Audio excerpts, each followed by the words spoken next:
ஓம் சரவணபவ. வெற்றிவேல் முருகனுக்கு அரோகரா.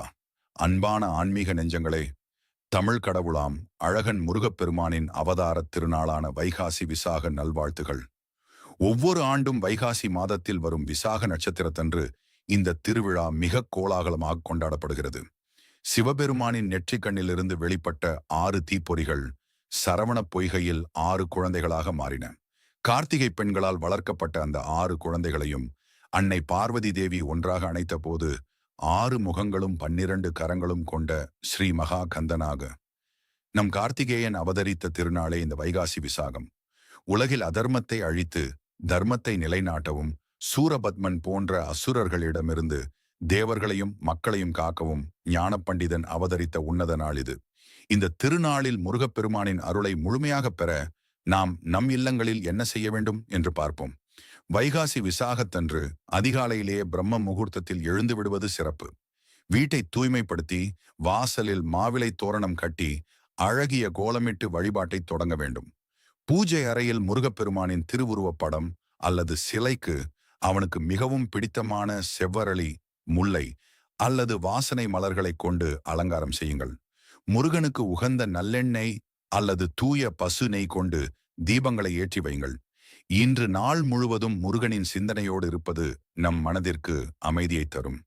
வீட்டில் உள்ளவர்கள் அனைவரும் ஒன்றாக அமர்ந்து கந்த சஷ்டி கவசம், கந்தகுரு கவசம் அல்லது திருமுருகாற்றுப்படை போன்ற திருமுறைகளை பாராயணம் செய்வது அந்த முருகனின் நேரிடை பார்வையை நம் இல்லத்தின் மீது விழச் செய்யும். தொடர்ந்து முருகப்பெருமானுக்கு உகந்த நெய்வேத்தியங்களை பற்றி பார்ப்போம். அழகன் முருகனுக்கு பிடித்தமான உணவுகளில் முதன்மையானது தினைமாவு.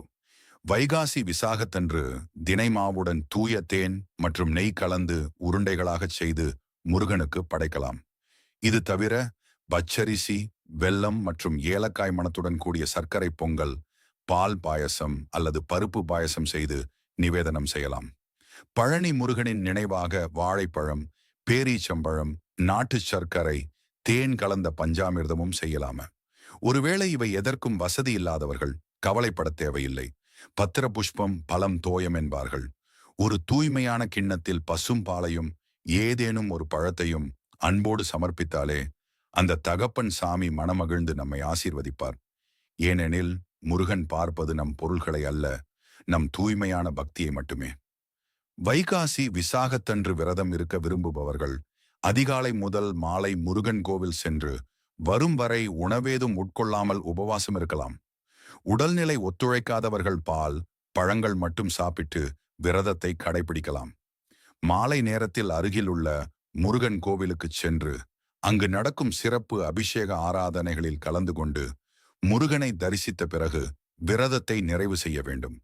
இந்த நாளில் தானம் செய்வது கோடி புண்ணியங்களை தரும்.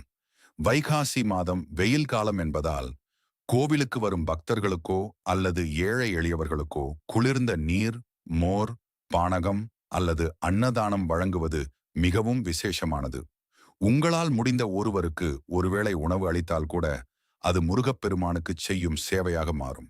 நண்பர்களே, வைகாசி விசாக திருநாளில் நம் மனதிற்குள் இருக்கும் பேராசை, கோபம், பொறாமை போன்ற அசுர குணங்களை ஒழித்து அன்பு, கருணை, ஞானம் போன்ற தெய்வீக குணங்களை வளர்த்து கொள்ள அந்த ஆறுமுகனை வேண்டுவோம்.